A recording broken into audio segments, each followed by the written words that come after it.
Maybe you've forgotten. Let me remind you. It was a rabbi who told Muhammad's grandfather that he will have chieftaincy and prophethood in his family. A rabbi. It was a rabbi. Maybe you forgot it. I'm reminding you. I exhausted that topic. The videos are there. You can go back to them. It was a rabbi that told Muhammad's grandfather that he will have a king in his family and he will have a prophet in his family. But in order for that to take place, he should go marry from a particular family in Arabian Peninsula, the family that are known as Banu Zahra. A rabbi, a Jewish rabbi, prophesizing the birth of Muhammad. One.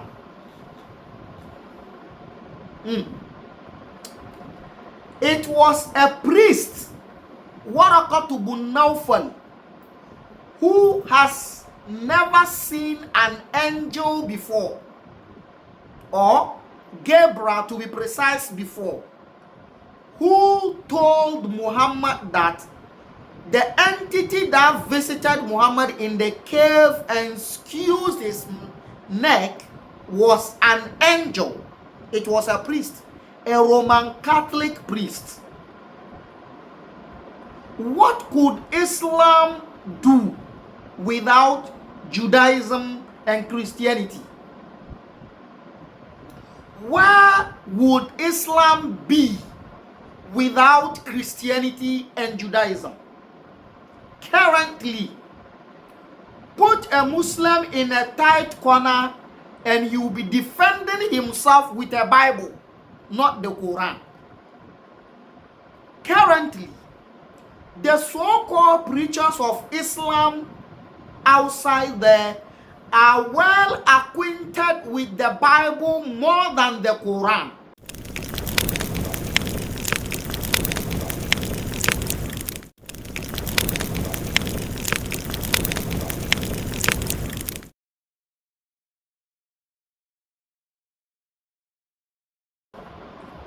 Hello. Good morning, good afternoon, good evening. I hope all of us are fine. I hope everything is fine with us. Thank you very much for being with us. This is the platform that is doing the most difficult job. Yes, you can decide to disagree with us. We don't have problem. But this is a platform which is doing the most difficult thing so far. This is the only face which is real and on all its social media handles that is doing the most difficult job in African continent so far without a mask. Yes, this is time for Africa to be free from the chains of the invaded religions. I don't see why a God who created a devil and turned back to ask me to fight that devil. I don't understand. I don't really get it. I don't understand why a God that is not able to defend, a God that cannot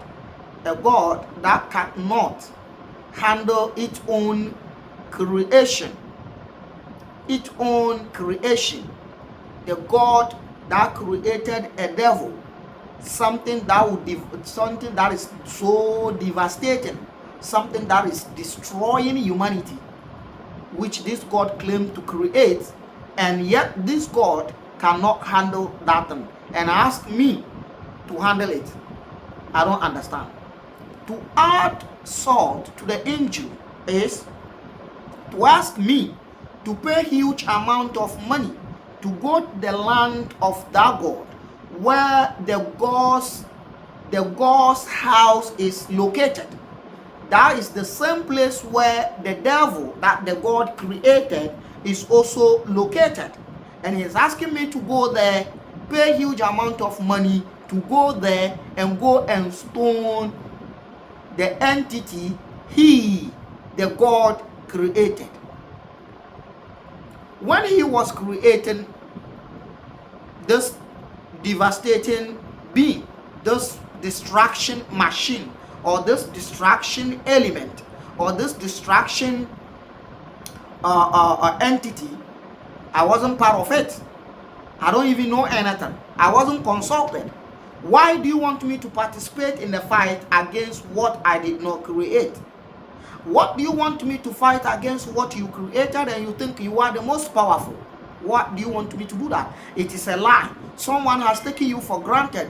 Someone has taken advantage of you. Someone has taken advantage of your ignorance. Someone has taken advantage of you not checking anything, reading anything, cross-checking anything that was given to you, and this is what is happening. So if you cannot do that, for the sake of my continent, for the sake of African continent, West Africa to be precise, and for the sake of my country, I'm doing it for you. The reasonable ones will get it. If you don't want to get it, it is your own problem. That is your own case. You don't need to waste your time here. You can scroll. You own your phone, you own your data, you got your eyes, you got your hands. You can scroll and go. Nobody is forcing you to watch it. If you think watching this our videos, our expose pisses you off, you don't need to watch it. Let it go. People that want to watch it will watch it. We're not forcing you to watch anything. That is the point. Thank you once again. We spoke about entering of Medina or Yathrib, how Muhammad entered there, and we spoke about the town or the village Muhammad entered, and then we use it to talk about a building known as a mosque. A building known as a mosque, and that video has been one of our longest videos, and once in a while we have some videos that are so long. So that video is one of the it has taken much time. Take your time and watch it. I know those of you who want to learn will really watch it, and please, if you haven't watched the whole thing, go back to watch it. It's very interesting. Some key point and some vital point has been made over there. Thank you once again. Now, the entering of the Medina itself, the entering of the town Yathrib itself.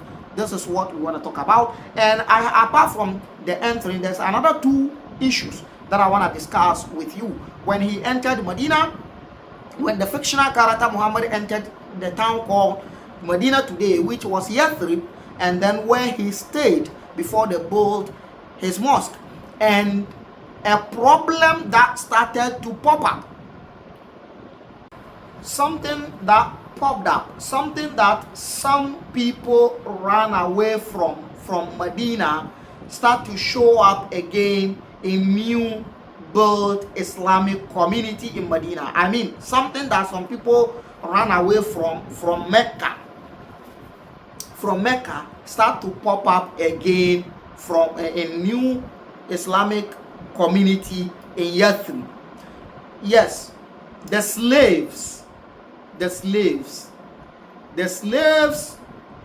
suffered.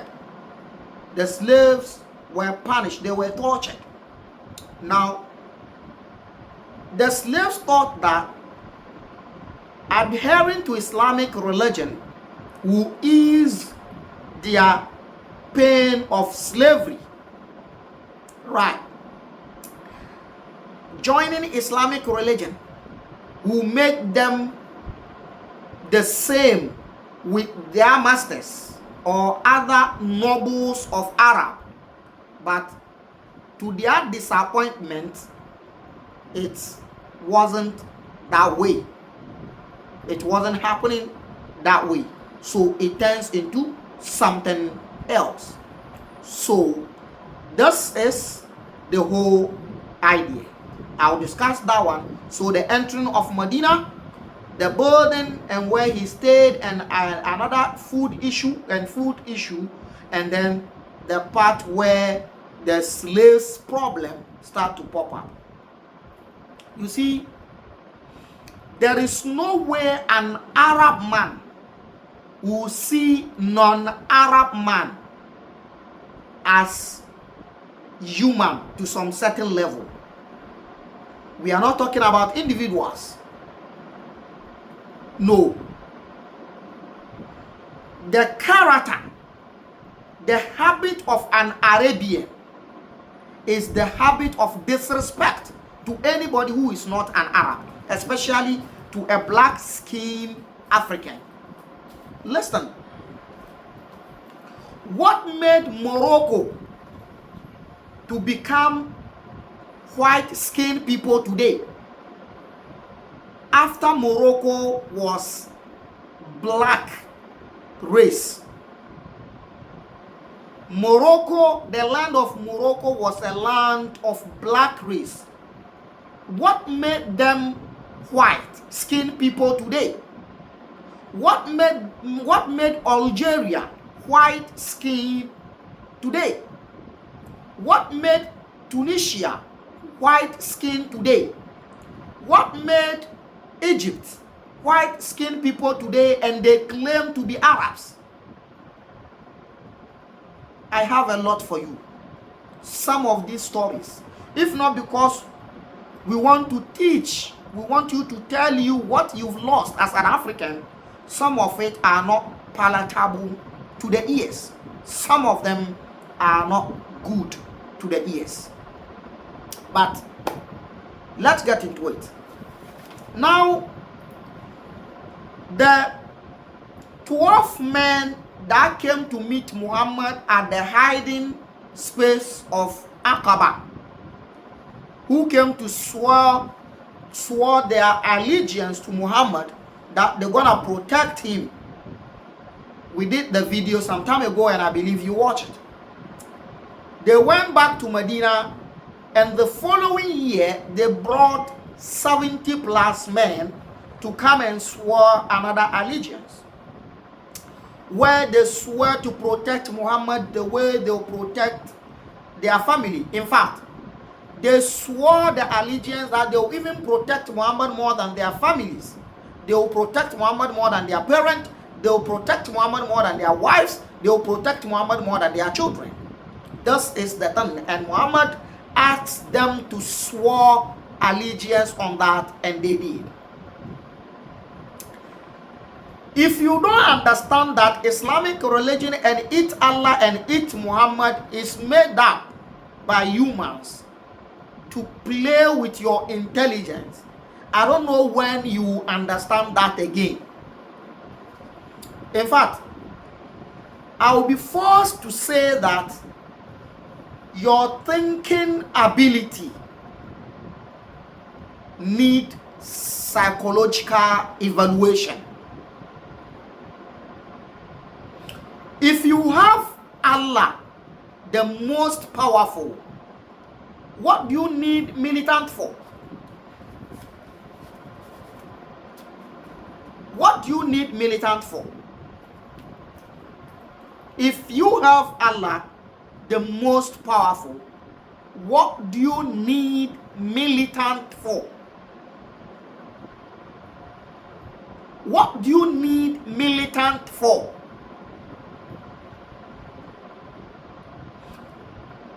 After having the most powerful Allah, you're supposed to depend on him, but you needed militants. Now, the all-knowing Allah couldn't tell you whether those militants are going to be loyal or not. You have to force them to swear an allegiance that they will protect you more than their family before you can trust them. And you still sitting in that mosque, hitting your forehead on the ground, thinking that there is some God behind us. You need psychiatric evaluation. So The 70 plus men that went back to Medina were waiting for the arrival of Muhammad, according to this book and other Islamic books. Now, in the course of waiting, they have been doing something. That is, they say, Asiratun Nabawiyya, Ibn Hisham, part 2, page 91. They said, لما سمعنا بمخرج رسول الله من مكة وتوقفنا قدومه.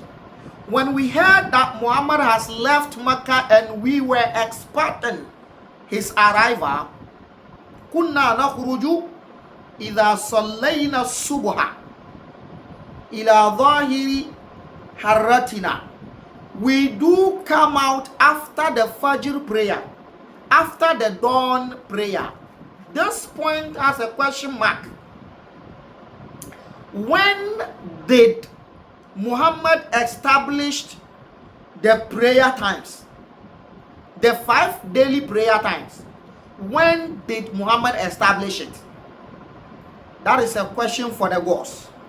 But Medina people were claiming, the militant in Medina were claiming that anytime they finish Subuh, dawn prayer, they go outskirts of the town, Nantadiru Rasulallah. They are waiting for the apostle of the deity Allah. They are waiting for his coming. And they said, for Allah, we swear by Allah, there is no problem here because they are Muslims. The problem is where you have an unbeliever Arab swearing with Allah that Muhammad claimed it was that Allah that sent him. For Allah, we swear by Allah, ma nabrahu hatta taglibana ash-shamsu ala dhilal. We will stand there waiting for Muhammad. We never leave until the scorching sun overwhelms us, until we are overwhelmed with the sun. Yes, it is desert. There is no trees. There is nowhere to hide. When the sun is scorching, there is nowhere to hide apart from under your canopy. So when they are standing at the outskirts of town, waiting for the arrival of Muhammad, they don't leave until the scorching sun overwhelms them. Then they will leave. فَإِذَا لَمْ نَجِدْ ظِلًّا دَخَلْنَا.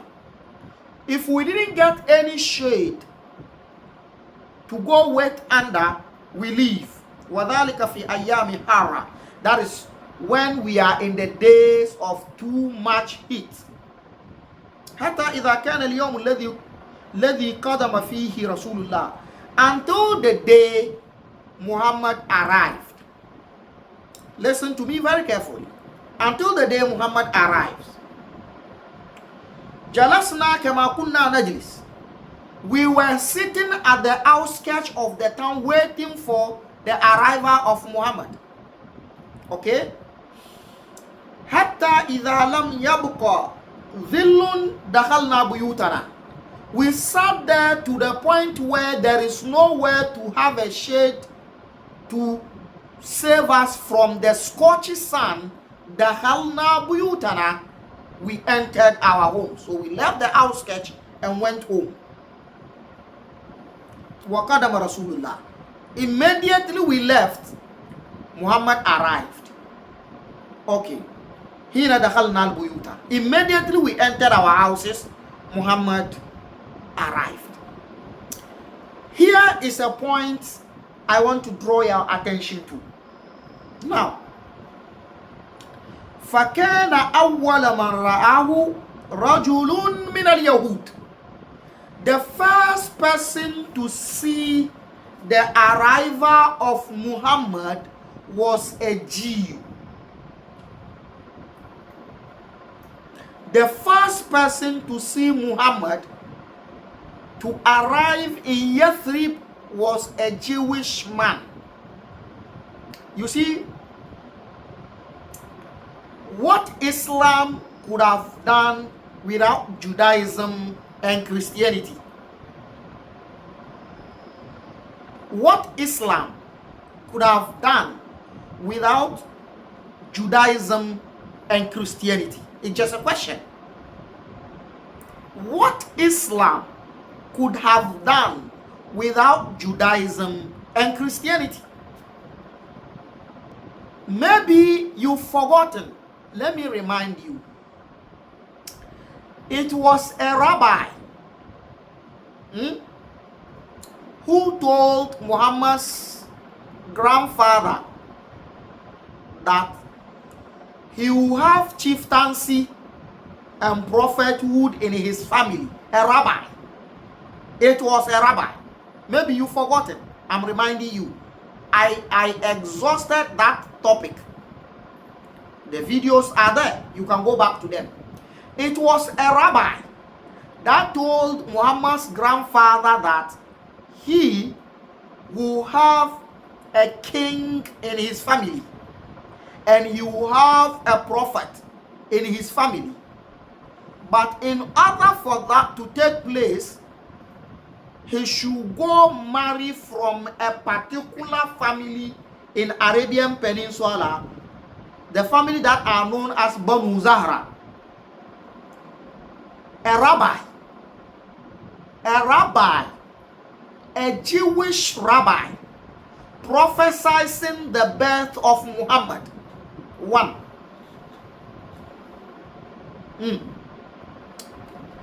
It was a priest, Waraqatu bin Nawfal, who has never seen an angel before, or Gabriel to be precise before, who told Muhammad that the entity that visited Muhammad in the cave and skewed his neck was an angel. It was a priest, a Roman Catholic priest. What could Islam do without Judaism and Christianity? Where would Islam be without Christianity and Judaism? Currently, put a Muslim in a tight corner and he will be defending himself with a Bible, not the Quran. Currently, the so-called preachers of Islam outside there are well acquainted with the Bible more than the Quran. What would Islam do without Christianity and Judaism? Take Judaism out of the world, take Christianity out of the world, and Islam will automatically collapse. It is you, the illiterate, that are following the Islamic religion without your brains, that you don't know that it is Judaism and Christianity that are holding your religion. So here we go again. The Muslims were anxious to see Muhammad. They were so anxious to see the arrival of Muhammad in Yathrib. They could not. All of a sudden, it was a Jewish man who saw the arrival of Muhammad in Yathrib first.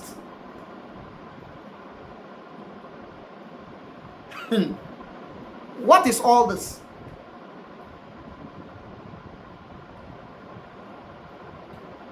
The prophecy that spoke about the coming of him was given to him, was given by a rabbi. The one that made prophet out of him was a Christian priest, Roman Catholic priest. Now it is a Jew who don't even care about the arrival of Muhammad in Yathrib that saw his arrival. Those that are interested in receiving him were denied the arrival. What if I told you that there was an arrangement for Muhammad to meet the Jew first, to seek permission from his Jewish brothers, his Jewish community in Medina, in Yathrib, before he entered? That is why it is written that it was a Jewish man that saw Muhammad first. What if I told you this? Relax, don't worry. This is a different topic altogether. When we get to the point where we're going to explain to you the hidden secret of Islamic religion. See, next year, there is a lot that will be added to this discussion, which include the hidden secret of Islamic religion. So the Jewish man saw Muhammad's arrival first, not the Muslims. Now, according to the Quran, the most severe enemies, the most dangerous enemies to Islam are Jews, according to the Quran. That is what Quran said. The most severe, dangerous enemies to Muslims are the Jews. Fine. We get it. If it is true that the Jews are the most enemies of Islam, when did the Jews become enemies of Islam? Was it before the prophecy of the rabbi was given to the grandfather of Muhammad, or when the Roman Catholic priest was making prophethood out of Muhammad, or when the Jewish man of Medina saw Muhammad first? When was the enmity of the Jewish towards Islam started? Was it before the rabbi prophesied the birth of Muhammad, or when the Roman Catholic priest was making prophethood out of Muhammad, or when the Jewish man of Yathrib saw the arrival of Muhammad in Yathrib? You attack people anytime you think people are criticizing your religion.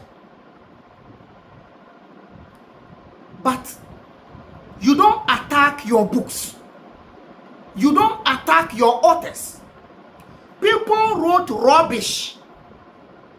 Your books were talking about rubbish about your religion. You attack people that are using those books, what is written in those books, to criticize your religion. Which kind of illiterate are you? Which kind of ignorant people are you? Like, what are you? What exactly is your problem? What is the color of your problem? You write rubbish. We use the rubbish to punch your face. Instead of you to go after the rubbish, you are coming after we, the readers. Did we utter your rubbish terms in your books? Was I the brother of Ibn Hisham when he was writing all these silly stuffs? Was I there with him? Did I give him a pen and the ink that he used to write these garbages? If you want people that don't understand their religion, if you want people that don't know what is in their religion, it is Muslims. I had a video on my TikTok some few days ago before I did my current live session, and people came to write stupidity under my comment section. Now, the video is actually sensitive, yes. I read from the third authentic book of Islam, which is known as Sahih Muslim, the authentic book of Muslim. The hadith, the prophetic narration over there was very sensitive. Follow our TikTok page. A lot is going on there. You see, the name would appear. Just go there, check the name, and follow. A lot is happening there. The video is very sensitive. The issue in that prophetic narration was very sensitive. So it triggered some of them, and they came to insult me. I didn't want to say anything about that video and that prophetic narration again. I mean the hadith. But I'll do another video on TikTok about that hadith again. Since you don't know what is in your book, when we read it for you, instead of you to go cross-check it, you can only insult. We'll give it to you more. I think I'm going to give you people blood pressure. So, back to the topic. The Jewish man saw Muhammad for free. Some people went to stand there looking for him under the scorching sun. They couldn't. They didn't find him. They didn't see him. Muhammad decided to appear to the Jewish man who don't care about his arrival.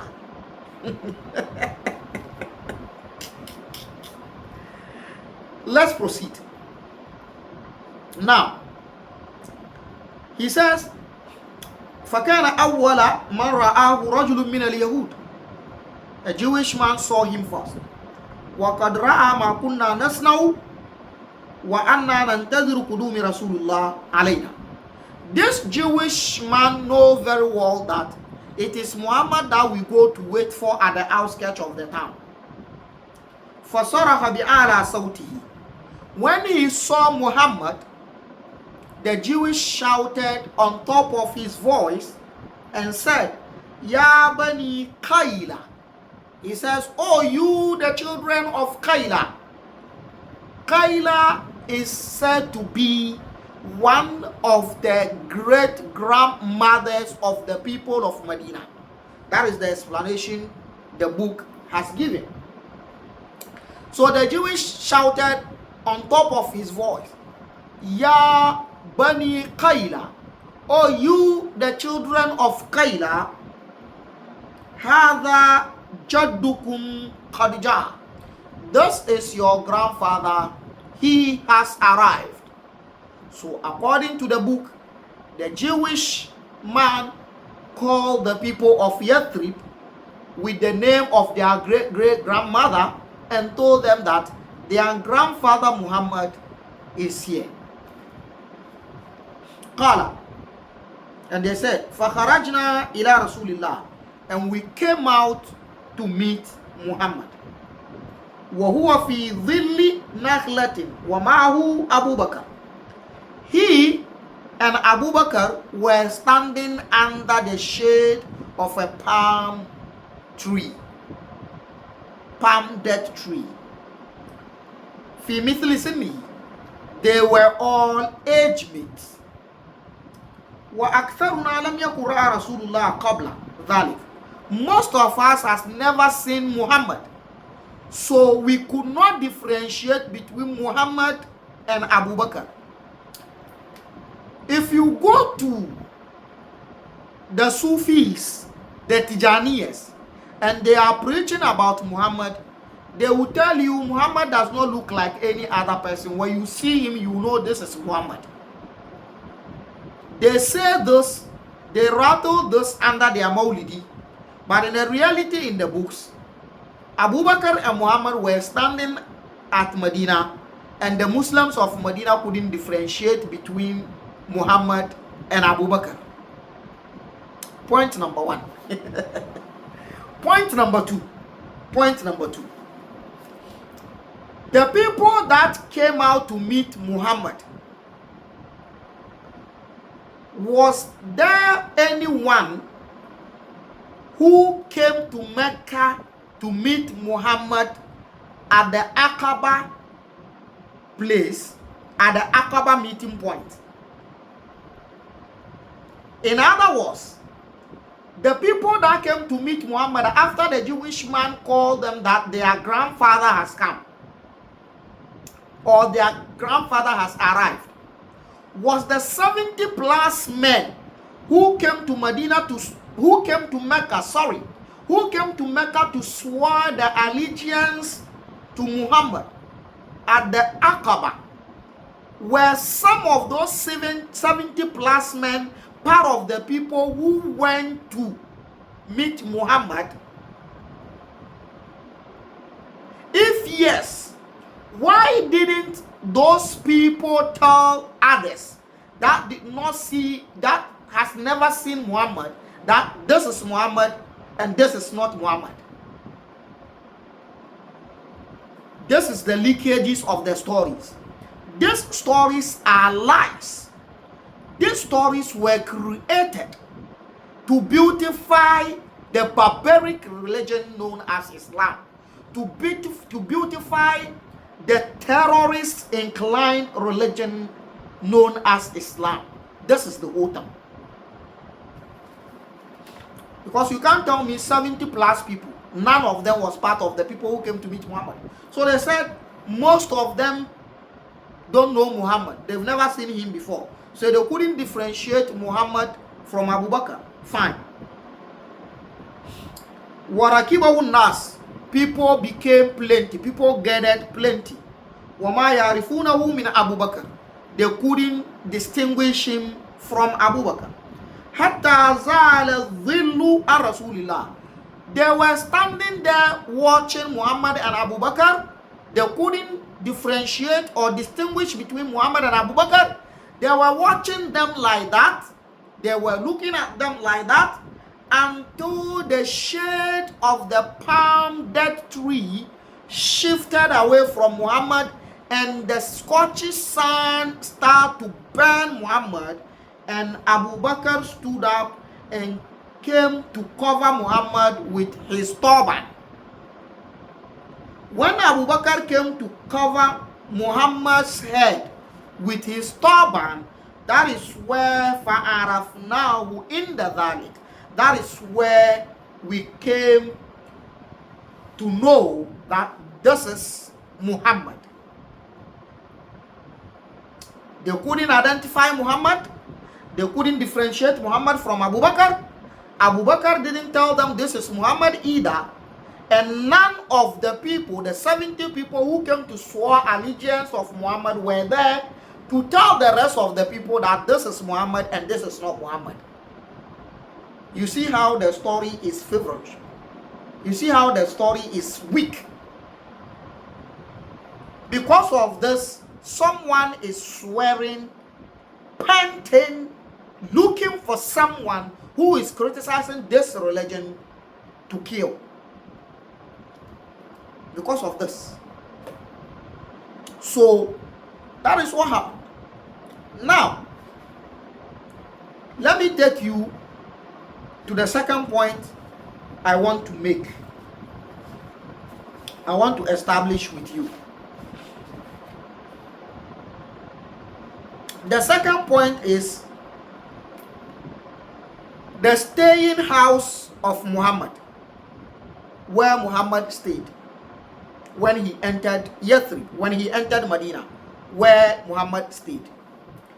You see, before his house was built and before the mosque, so-called mosque, was built for him, he was staying in one man's house. Now let's look at that. The same book, page 98, says, Sukuna Rasulillah Fidare Abi Ayyub. The dwelling place of the apostle of Allah, deity Allah, in the house of Abi Ayyub. So the house Muhammad stayed before the mosque and his own house was built for him was the house of Abu Ayyub. Okay, let's proceed. He stood there, he lived there for some time. Before he stayed in this house, there was most people, according to the narrators, they claim that most people wanted Muhammad to stay in their house, but Muhammad rejected, with the reason that his camel that he was riding knows where he should live. So if the camel got to where he's supposed to live, the camel will stay there. The story is here. I don't want to waste your time, so I didn't read that. Now, in the house of Abu Ayyub, according to the narrators, Abu Ayyub's house is a story building, one-story building. So there is the lower part of it and the upper part of it. So when Muhammad came, Abu Ayyub decided to come to the lower part of the house and let Muhammad go to the top. And Muhammad says, no, because of the people I came with and the way they would like to be visiting me, I'll prefer to be at the lower part of the house. So Abu Ayyub and his family remained at the top on the story building. Now, he was there, and Abu Ayyub's wife will cook food for him. Now, let me read the food term. That is the second point I want to make. And then we'll go to the last point and we'll call it a day. Are you seeing the human made? Are you seeing the human impact on this so-called religion that people claim that is coming from some god in the sky? Now, they usually cook for Muhammad. Abu Ayyub's wife usually cook for Muhammad. So the same book, Asiratun Nabawiyah Ibn Hisham, part 1, page 98. The caption says, Rasulullah yamtani min akli ta'am fihi basalun aw thaw. Muhammad rejected food one day for a reason.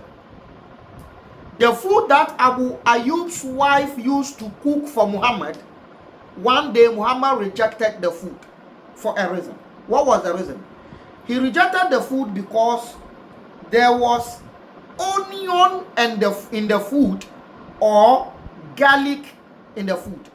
So it is either that Muhammad rejected the food because of the onion or because of the garlic in the food. Let's read and make a point. It says, وَكُنَّا نَصْنَعُ لَهُ الْعَشَاءَ ثُمَّ نَبْعَثُ بِهِ إِلَيْهِ. Abu Ayyub says, we used to prepare al-asha, not al-isha. Al-isha is something else. Al-asha is supper. Supper. We used to prepare supper and we send it to Muhammad. فَإِذَا رَدَّ عَلَيْنَا فَضْلَهُ. When Muhammad ate the supper and left some, the leftover of the supper, tayammamtu ana wa ummu Ayyub mawdi ayadihi. We seek the blessings of Muhammad's fingers. فَأَكَلْنَا مِنْهُ نَبْتَغِي بِذَلِكَ الْبَرَكَةِ. We eat exact where Muhammad put his fingers in the food. We eat exact point. Why? Nabtagi bidhalika albaraka. seeking the blessings of the fingers of Muhammad. حتى بعثنا إليه ليلة بعشائه, until one day we sent the supper to Muhammad as usual. وَقَدْ جَعَلْنَا لَهُ فِيهِ بَصَلًا أَوْ ثَوْمًا. On that particular day, we used onion or garlic to prepare that supper. فَرَدَّهُ رَسُولُ اللَّهِ, and the apostle of the deity Allah rejected the food. وَلَمْ أَرَ لِيَدِهِ فِيهِ أَثَرًا. We didn't see the sign of his hand in the food. قال, Abu Ayyub said, فَجِئْتُهُ فَزِعًا. I went to him very worried. فَقُلْت, and I said to him, Ya Rasulallah, oh you Muhammad, بِأَبِي أَنْتَ وَأُمِّي, I protect you with my father and my mother. I will save you with my mother and my father. رددت أشاءك ولم أر فيه موضع يدك وكنت إذا رددته علينا تيممت أنا وأم أيوب موضع يدك نبتغي بذلك البركة. You didn't put your hand in the food today. We used to eat exact point where you put your hand for blessings, but today you didn't touch the food. Why? قال, Muhammad said, إني وجدت فيه ريح هذه الشجرة. I saw or I smell the scent of this particular tree or herb or fruit. Muhammad pointed to an onion or garlic. Wa ana rajulun unaji, and I am someone that consult spirit. So the spirit I consult do not like garlic or onion. That is why I did not eat the food. Some reporters say no. Unaji means I consult, but it doesn't mean that he consult the spirit. People come to him for consultation, so he doesn't want the people to smell the scent of garlic from his mouth. This is what other people said. فَأَمَّا أَنْتُمْ فَكُلُوهُ. For you people, Abu Ayyub and your wife, you can eat the garlic food. But I, because I do consultation, I don't eat garlic. Now the question is, in Arabian Peninsula, has anybody complained about the scent of garlic from another person's mouth before? Don't worry, this is not the problem. And then now, and we went to eat the food. And we've never ever added garlic or onion in the food of Muhammad anymore. Muhammad don't like garlic because he does consultation. What do you think? My producer has signaled me. Come with me in the next video as I take you through the incident in Yathrib, the new Islamic community. This is the beginning. There is a lot coming. The descendant of Thoth, the African prophet, the fire-breathing being, the records keeper. Bye-bye.